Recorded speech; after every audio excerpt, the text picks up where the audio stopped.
Jesus wants all of me.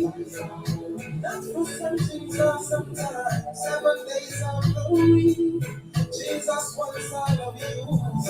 Jesus wants all of me. Everything and all time.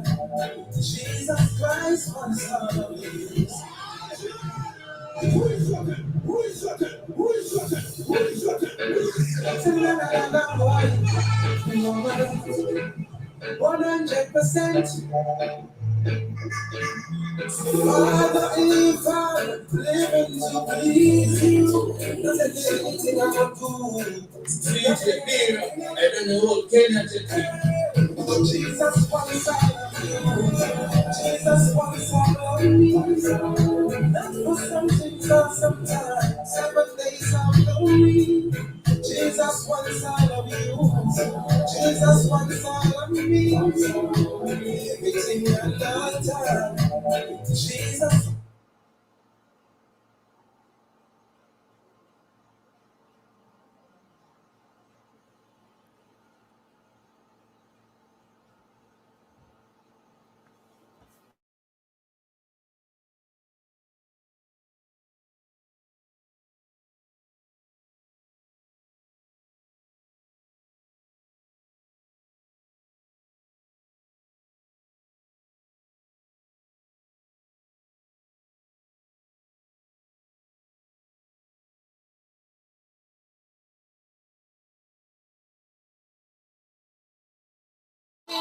Jesus wants all of you.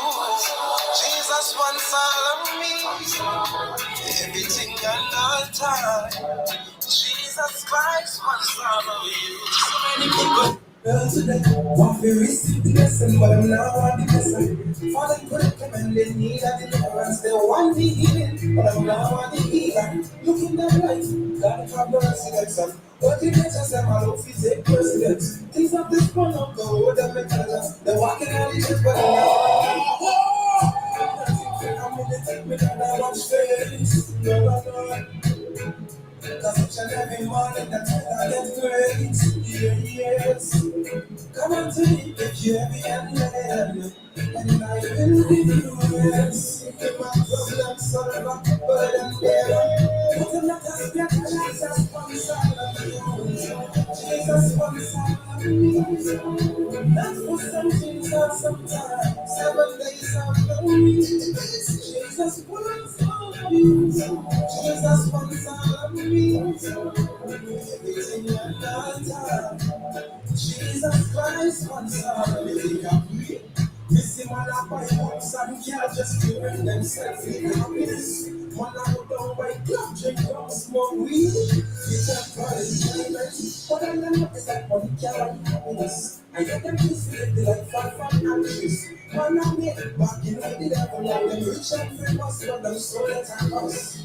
Nothing fit, I'm in the thing, me got that much faith. No. Cause each and every morning that's when I get great. Yes. Come on to me if you heavy and and I will give you rest. My problems solve my burden bearer. But I'm not a spirit, Jesus wants all of you. Jesus wants all of you. Not for some things or sometimes. 7 days of glory. Jesus wants all of you. Jesus wants all of you. Hello, good evening. It's a beautiful Friday evening, and I believe that you're doing exceptionally very well. I am excited to come to you on this Friday evening, and I'd like to talk about relationship today. Let's talk about your relationship. What is up with your relationship? That's our subject matter for discussion today, and I actually want to have a very good time with all of you who are joining me today on this platform, on this broadcast. I want to celebrate you. I want to say that you are very important, and God is interested in your situation, is interested in your relationship. God is highly interested in your relationship. And I am concerned about your relationship. I want you to do well. And so that's the reason why we're coming to you with this evening. And so, as we wait for others to join in, we're going to have this conversation for, upwards of 60 minutes. And so, I'd like for you to buckle up and fasten your seatbelt. It's going to get very interesting here this evening. All right. So, don't hold back any question you would like to ask, because I'm going to be as practical as I can, possibly be. It's going to be a beautiful time of, having, these very whole snowball conversation about the subject of relationship. Some of the things that people don't like to talk about, there are things that we will focus on tonight and share, very critical information about how you can be a successful um, individual who goes into a relationship with a purpose-oriented mindset, and then you come out, with the results that will result that with an idea that will result into a very successful relationship. Not too long ago, I wrote a book on the 3 stages of a highly successful relationship. The 3 stages of a highly successful relationship. And I'm going to be drawing some lessons from there today. And I'd like to ask everyone who is on with me tonight, please, I like for you to indicate if you're getting me live and clear, audio and video as well. If it's clear at your end, I'd like for you to also sign in. Where are you watching from? Just your, of course, when you type a comment, I will see your name, and I'd like to know where you are watching from. It's important to me. This feedback is key so that I know that I am not alone here. Thank you, Bigfoot. Hi there too. Bigfoot, can you just indicate where you're watching from? Everyone who is watching tonight, please indicate where you're watching from. It's going to be a very interactive session. What is your relationship status? Can we talk about it? What challenges are you facing? And I'm going to give, first of all, the format of the program tonight. I'm going to have a, frank talk on the 3 stages of a highly successful relationship. And then I would leave the floor open for you to ask questions. Okay? I'm going to interact with you as you're watching, wherever you're watching, on YouTube, on Facebook. Please, when you drop the question, I will see it immediately and I will respond. Bigfoot is watching from London in the United Kingdom. And Juliana Olopo Gucha says, audio is clear, Captain. That's interesting. I'm excited that we can have this conversation. So let's go right into the conversation, and I'll give a pep talk on my book, The 3 Stages of a highly successful relationship. And I'm actually going to have all of these books on my website, as it is going live in 10 days, on the internet, godwinoguche.com. You will find all my books right there. All my books will be there. All my resources will be there. You can download them, and it will be the resource bank that will help you grow your capacity in every way. Whether you are in a marketplace, in the ministry, or you are trying to be successful in your relationship, that website will be the website that will, enable you be successful in whatever you do. So let's go right into the conversation. Now, the subject of relationship is actually a very touchy one, okay? It's emotional, and it is a big subject. Some people take it for granted, others make it a very serious, big deal. And so you find people operating on, two different extremes. The extreme of not taking it seriously, taking it for granted, and the other extreme of taking it too serious as if your life depends on it. The truth is that your life does not depend on your relationship. If you do not have an idea of what your life is about and you enter into a relationship, the relationship may almost define what your life is. So if your partner misbehaves, your life goes down the drain. If he does well, then you're excited. Your life is not supposed to be on a swing like that. You're not supposed to be dangling between one emotional traffic and the other. All right? So the first thing I always like to talk to young people about is, before you venture into a relationship, you must know who you are. Who you are determines who you hang out with. Who you are determines who becomes your partner in the relationship. Because, of course, again, I am a very principled teacher of, relationship. I'm a coach in relationship matters that is principled to the point that you should not engage in a relationship that is going nowhere.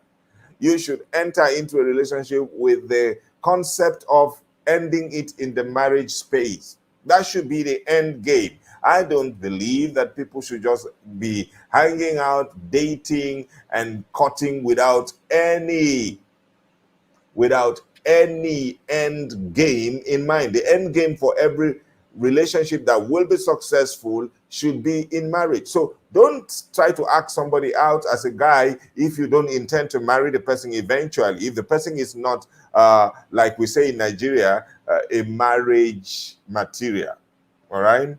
A wife material or a husband material. Don't just hang out for the sake of hanging out. I needed to lay this foundation so that we have this understanding going forward, that what we're discussing is not a relationship that, is casual.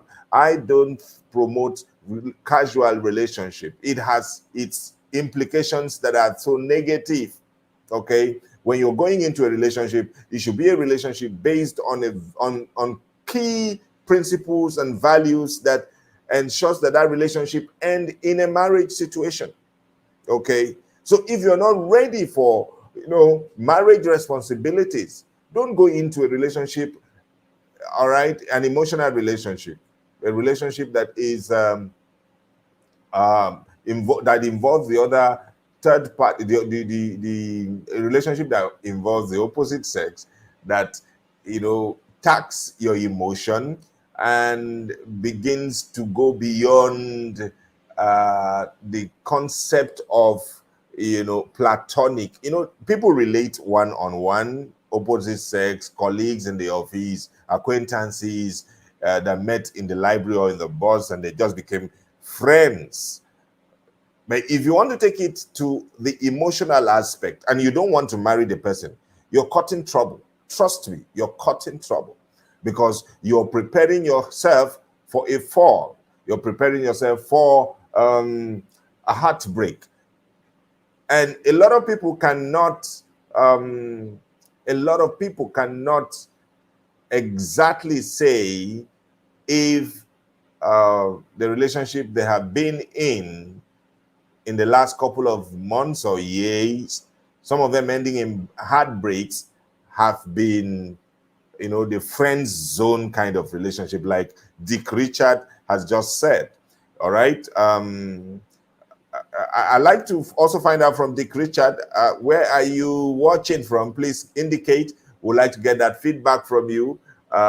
Dick Richard is on with us, but I need to know where he's watching from. So if you do not want to have anything in terms of marriage with your friend or the person you're in a relationship or you desire to go into a relationship with, please don't start it, because you're just setting yourself up for a heartbreak. Okay, you're setting yourself up for a heartbreak. Dick Richard, I hear you. You say you need some help with the fairer sex.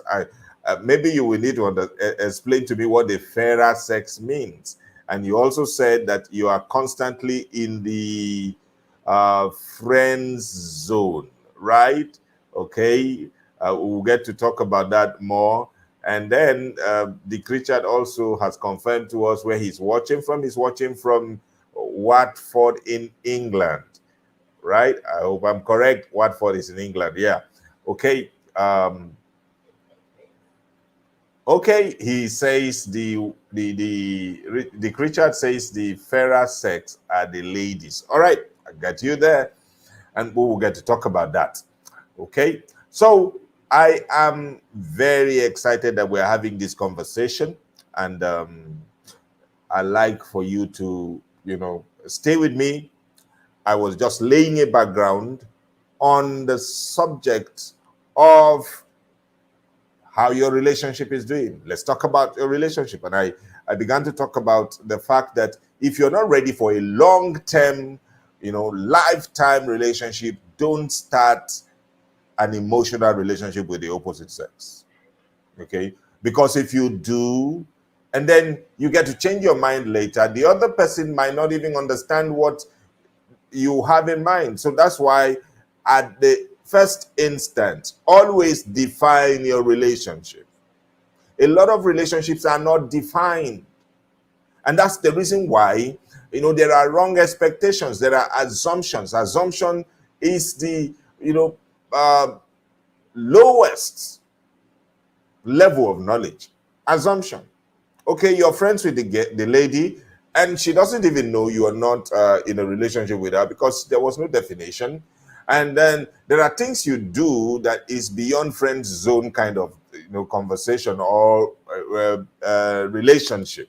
Okay, and then the lady assumes that you are already in a relationship, but there was never a time that it was verbalized that I am asking you out, we are in a relationship. And to confuse the matter further, you are being intimate, you're having sex together. And so the assumption would be complete that we are in a relationship. Okay, if we are not in a relationship, why are we having sex? Okay, so it is not defined. It is not defined.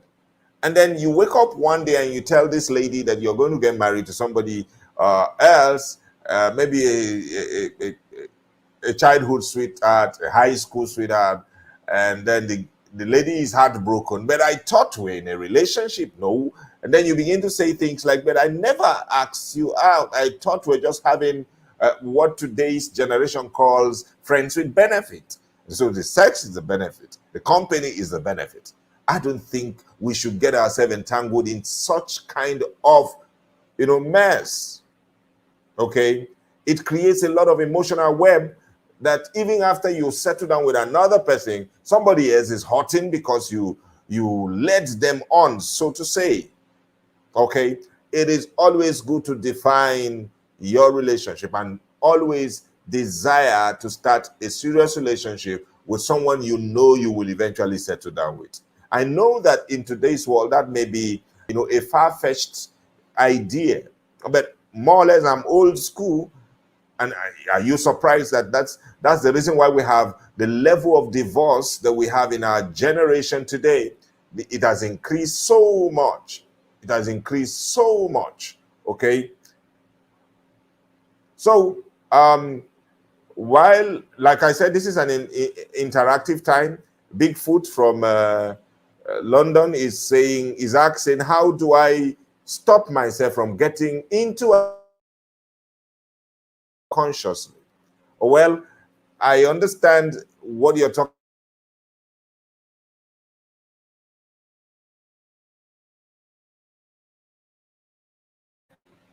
Okay, we had a little network glitch there, but we're back.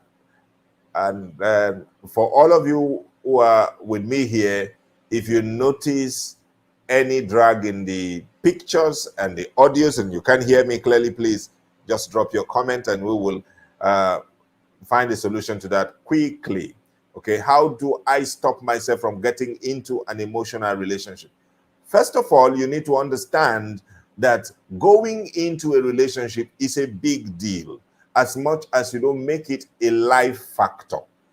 Okay, so you will need to educate your mind. It's a mind thing. You may say, I do it unconsciously, but it is a mind thing. How educated are you about your own emotions? Do you understand yourself? Do you know who you are? Do you know where you're going? There are a lot of emotions that should be channeled towards purposeful endeavors. it shouldn't be channeled towards just relating with somebody. Okay, and so you must define your boundaries so you don't get to a point where you are no longer in control of your emotions. Okay, so if you buy into this concept of defining a relationship, and you do that by first of all understanding who you are, all right, where you're going. That's the question of purpose. And you wake up every morning, you are engaged in an endeavor that is leading you somewhere. We all want to leave legacies in this world. And like I said, a relationship is not about your, the way you survive in life. As a matter of fact, a relationship that should lead into marriage should be one that supports you in your life's purpose. Okay, it is not this surface pedestal kind of stuff that people do, and it ends up in intimacy or sex. Today, sex is nothing to a lot of people, but for me, sex is a big deal. If you do not have respect for sex, that it is supposed to be within the boundaries of a marriage, then this conversation is not for you. Maybe you should be looking to listen to somebody else. So when I talk about relationship and intimacy, the sex is only permissible and allowed within the context of marriage. You may talk to me about your rights, and you're an adult, you can do anything you want to do. That's okay. But I'm talking from a principle focused area. I'm talking about, a God-oriented area. And who created relationship? God created relationship so that we can have companionship, we can have emotional support, we can have, multiplication.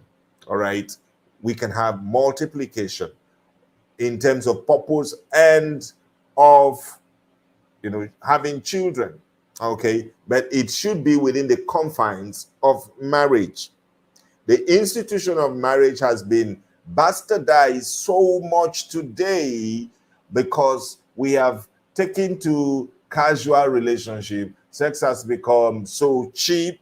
All right, you can have sex with whoever you want to have sex with. There is this whole debate about abortion is my right and all of that. It is because we want to have sex without responsibility. Okay, and that's the reason why it has become a huge concern, and it's always a difficult thing to address for someone like me who is principle-centered, Bible-centered, to discuss relationship with contemporary people who do not want to have anything to do with religion. Well, I'm not discussing religion, I'm discussing life. Okay, I'm discussing how your life should turn out well. And your relationship is an aspect of your life that should turn out well. As a matter of fact, who you hang out with, who you relate with, determines where you're going in life.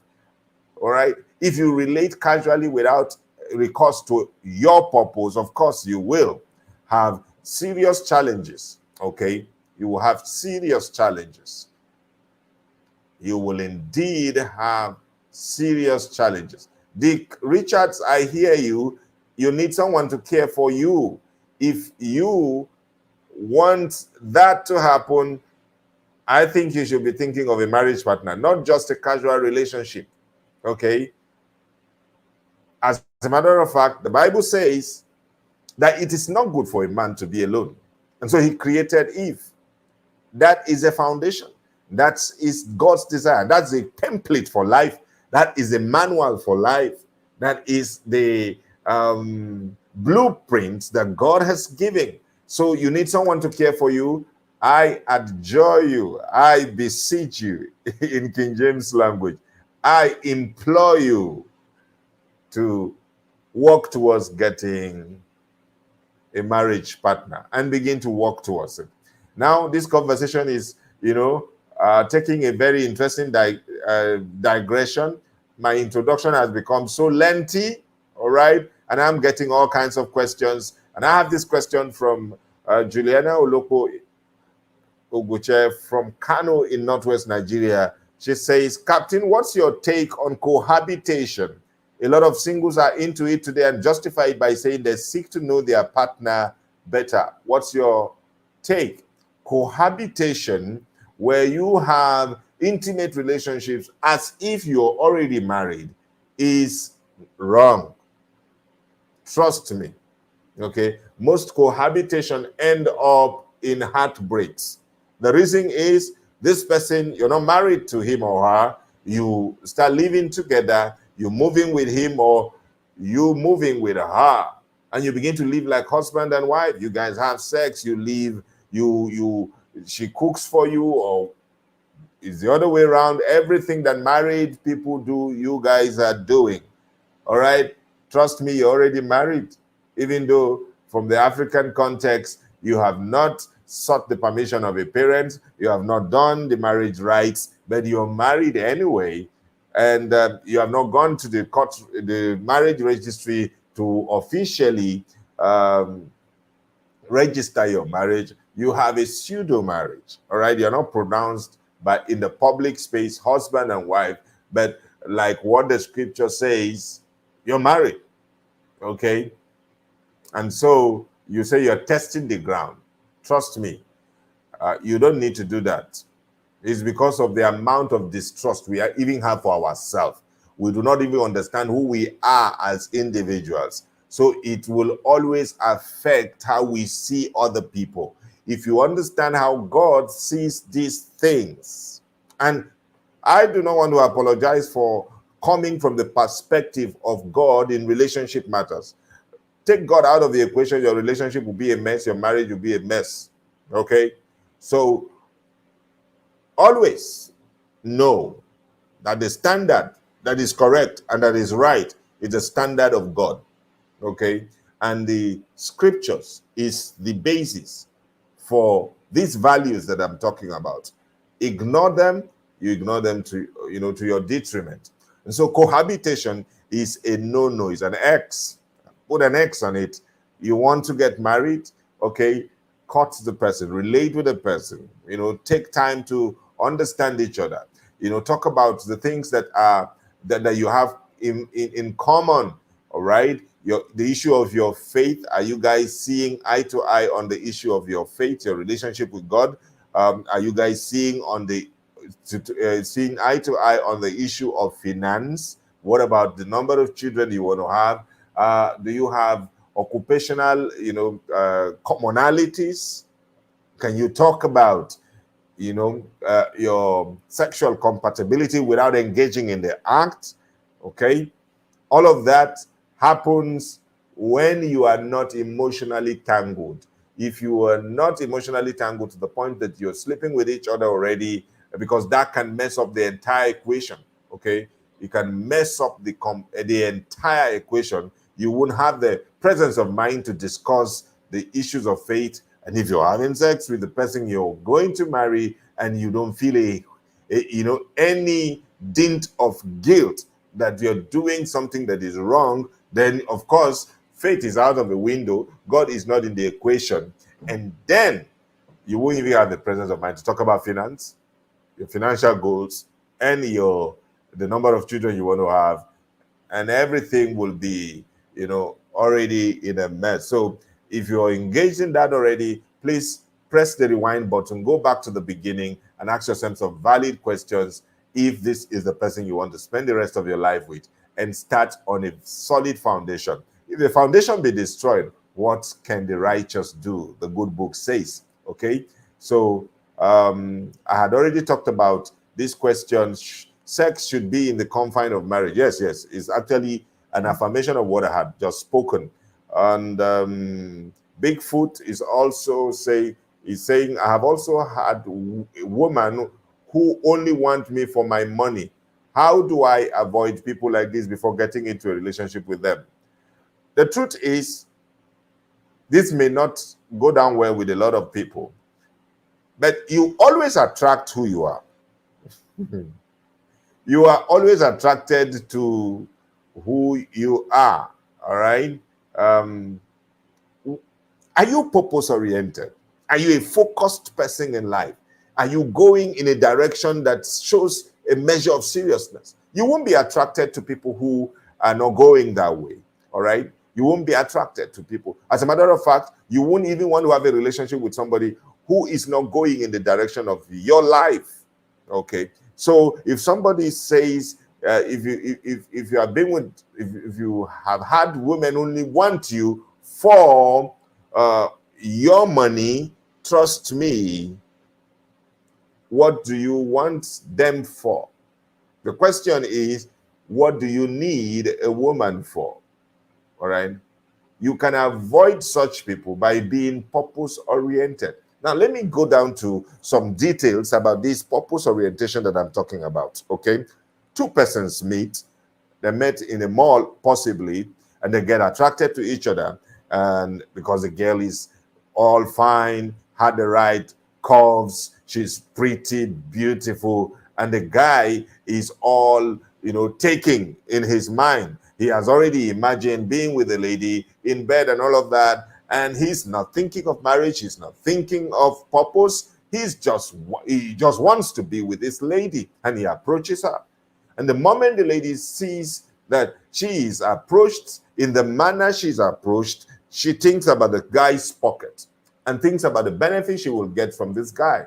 Okay? While he is focused on what he will get from her body, the lady is bothered about what she will get from his pocket.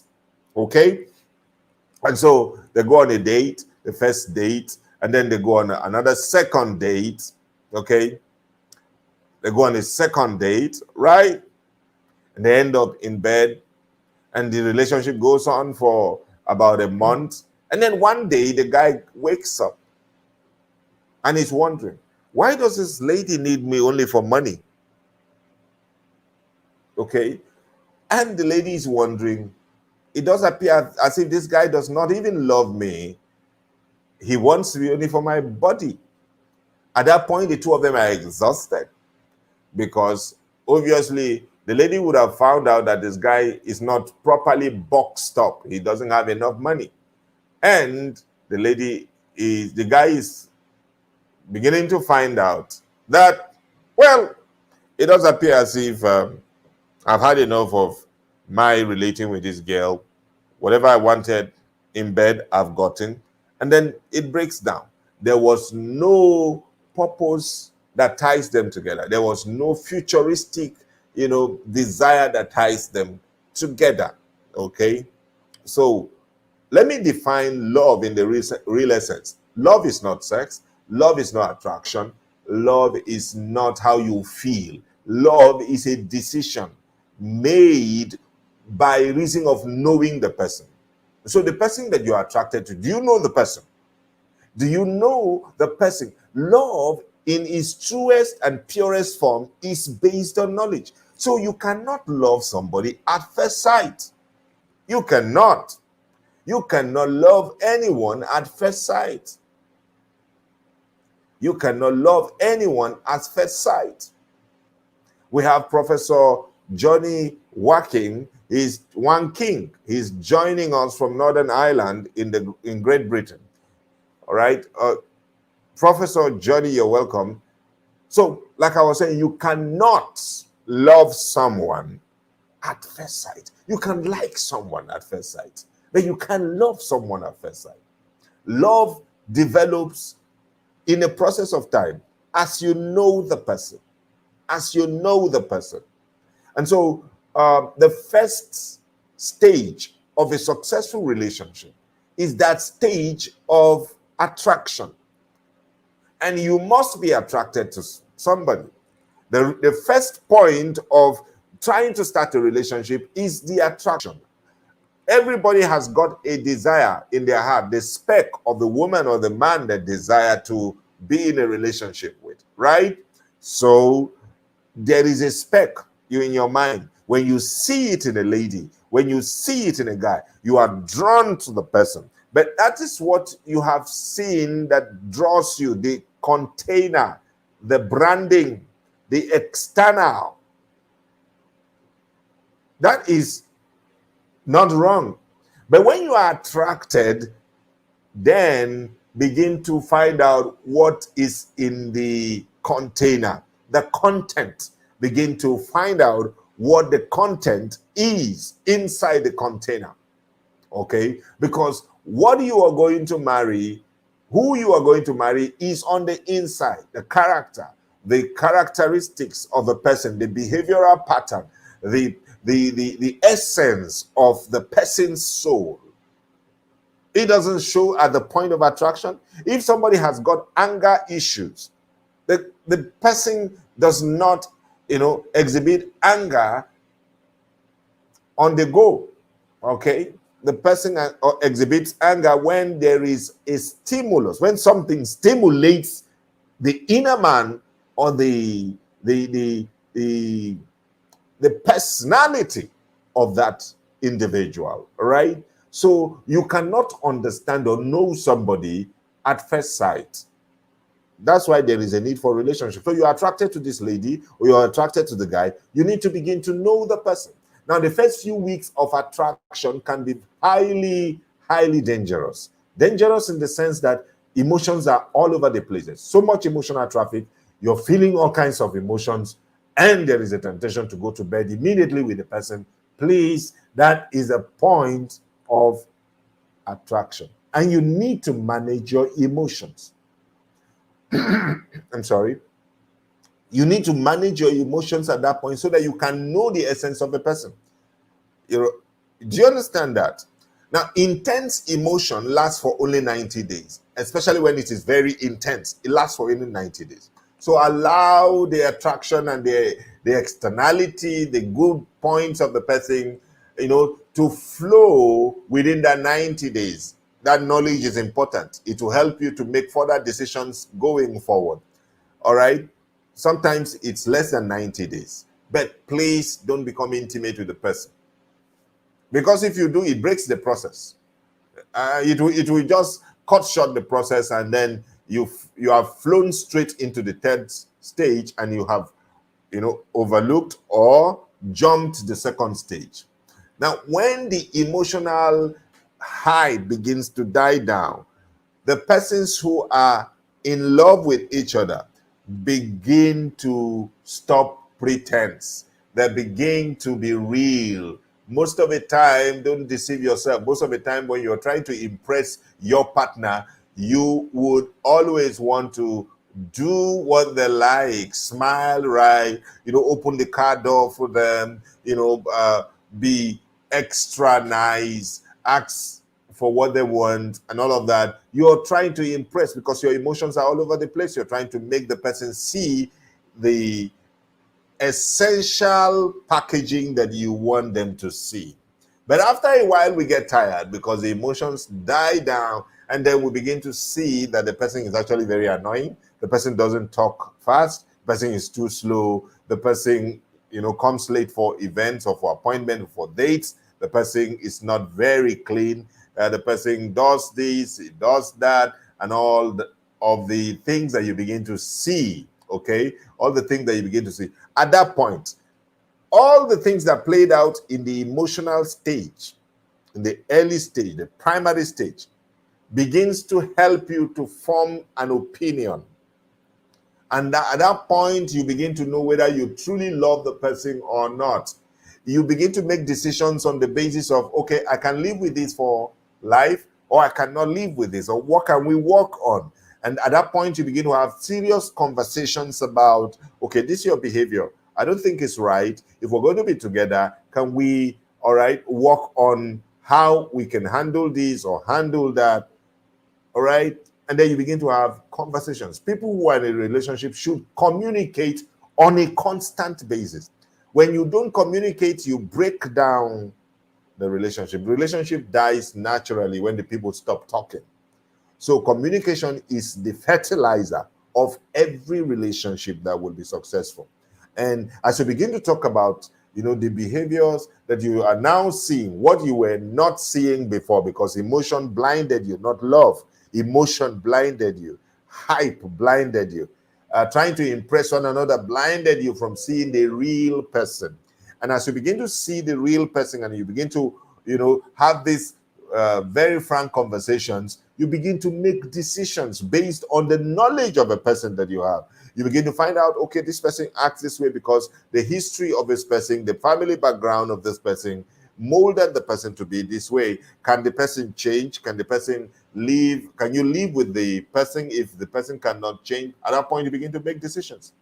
Now, when you have had the right conversations, you can actually at that point say, I want to go on with the person to marriage, or I don't want to. All right? And you begin to discuss your big deals. If you have similarities, if you have commonalities in your relationship, you begin to talk about it and agree.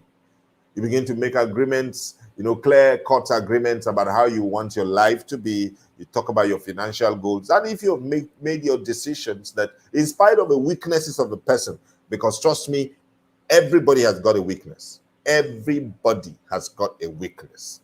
Do you have a weakness? Then, of course, the partner you're aligned with has got a weakness. And that weakness has to be something that you either choose to live with and you love the person in spite of that weakness, or you begin to draw back. See, you must understand this. There are going to be red flags that will that will tell you this is dangerous, because there are things that you shouldn't tolerate. Okay, if you find somebody who gambles eventually after the initial stage, would you want to marry a gambler? If you find somebody who is not sexually disciplined, would you want to marry? You're setting yourself up for a heartbreak. If you find somebody who does not want to work, how, especially if he's a man, how will he manage the family finance? How will he raise money? How can he run the home? How can he be responsible? Okay, those are the things you consider. You find people say that I didn't know anything about this person before we got married. That's wrong. You shouldn't do that. Okay, it is the span of time of relating with the person that gives you clarity of who the person is. The person people naturally lower their guards when they begin to get familiar with you.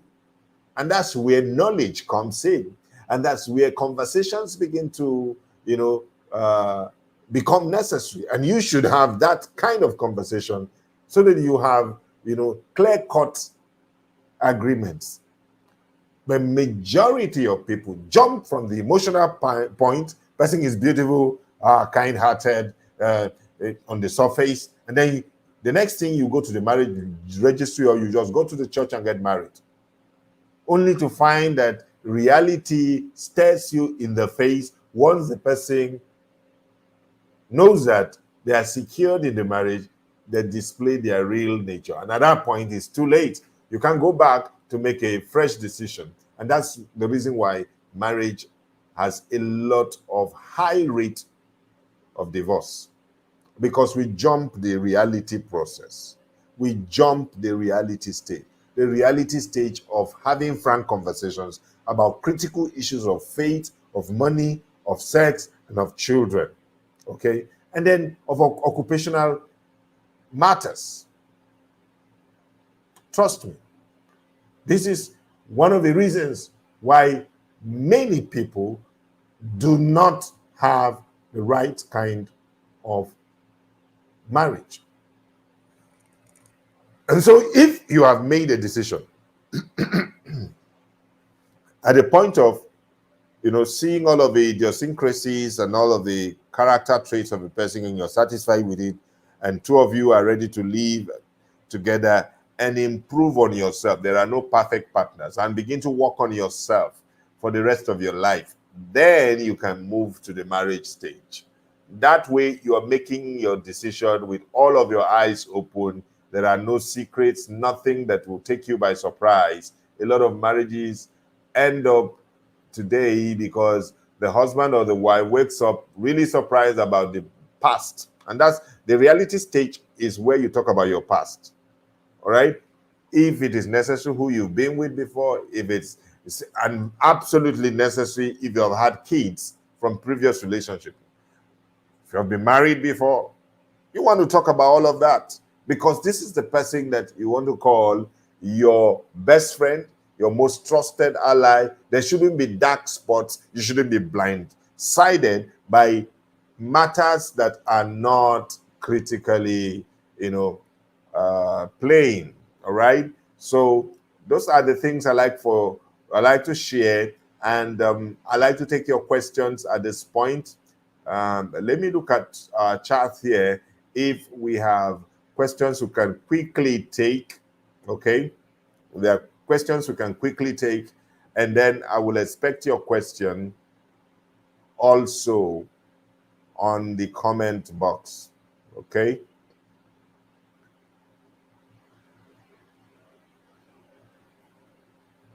Okay, I believe that Dick Richard, you have heard me loud and clear about how to be helped with the fairer sex, and you talked about the fairer sex meaning the ladies, okay? You said the fairer sex are the ladies. I think we dealt with that. You said you're constantly in the friend zone, okay? This conversation would have helped you as well. Richard from Watford in England. Okay, we dealt with the issue of you need someone to be a caregiver for you. Of course, your partner and your marriage partner who you would start a relationship with will eventually provide that care, if a help meet, the Bible calls it, for you. Okay. We also answered the question of how you can stop becoming emotionally, how you can stop yourself from getting into an emotional relationship. And the answer there basically is so that it is for you to be deliberate about where you're going, your life, and all of that. Okay. And what other question did we deal with? Okay. Professor Johnny Waking from Northern Ireland, you asked a question, and the question is, I feel a connection with my best friend's mom. How should I approach? Okay. Do you want to marry the person? That connection. Do you want to marry the person, or you just want to have a casual relationship with your best friend's mom? And isn't that awkward? Your best friend obviously would be your age mate, okay? And then this must be an older woman. I'm not saying younger people shouldn't be attracted to older women. What I'm saying is that is it something that you can sustain for the rest of your life? Do you want to marry her? Is she not entangled in a marriage or in a relationship? Is she not committed? Okay, that didn't come out well. Entanglement shouldn't be the word for marriage. That should be something outside of marriage. Okay, so is she not committed in the marriage, or is she a widow? How does your best friend see this? So all of those questions you can find out. You make sure that there are no ethical issues that you have to, explain. Don't always say all that matters is that we're in love. I don't care what anybody says. We may be hurting other people's feelings while we are carrying on with our own objective. You don't derive happiness by making other people sad. So think about that, Professor Johnny Warking, and then it will be of great importance to you. Okay. Do we have any other question? It does appear we do not have any question right now. And my closing thoughts. Let me share with you my closing thoughts. Your relationship is not your life. Your relationship is a means to making your life better. Okay? So if your life is worse because of a relationship, that relationship is not worth it.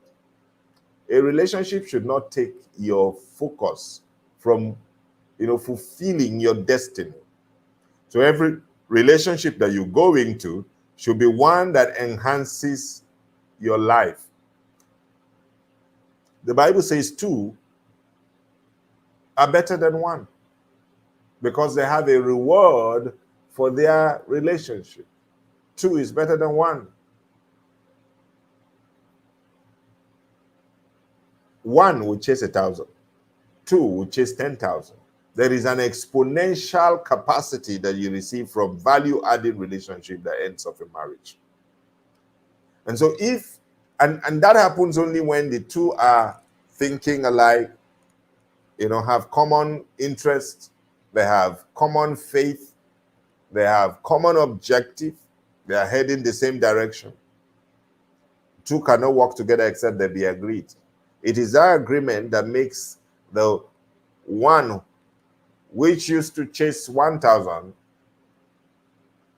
would start chasing 10,000 in partnership with his or her partner, with his or her marriage, or the person who she's relating with in the process towards marriage. Okay? So if two people are seeing the same thing differently, they will be draining each other. The 1,000 you're supposed to chase will be divided. You'll be dragged backward, and you can only chase maybe 200 or 100. Your capacity reduces when you enter a wrong relationship. That's the meaning of what I'm saying. Okay, but the right relationship exponentially expands your capacity. So you should be careful about your relationship. It should be something you do with all seriousness. But again, your relationship is supposed to complement your life, not make your life. Okay? So whether you're in a relationship or not, you have a life. And your life is key, it's important, it's crucial. That's the point I'm making. And so if you have further questions, please, let's have them, drop them on my timeline. Maybe you're watching these not live. Maybe we are gone off air, and then because it's on YouTube or on Facebook, on my Facebook story or page or timeline, you're watching it. I want you to know that I would like to have your feedback, okay?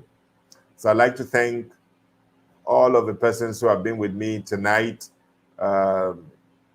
Juliana Olopo from Kano, Northwest Nigeria. Professor Johnny Waking from Northern Ireland in Great Britain. And then we have Bigfoot. Bigfoot is joining us. He has been with us from Watford. Okay, from London, United Kingdom.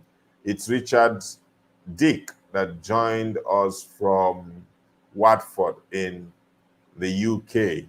It's been a beautiful time on this show tonight. And on behalf of the team at Gomnet TV, the Godwin Ogunche Media Network, I'd like to wish you a beautiful weekend and stay out of trouble. Have a lovely night. God bless you.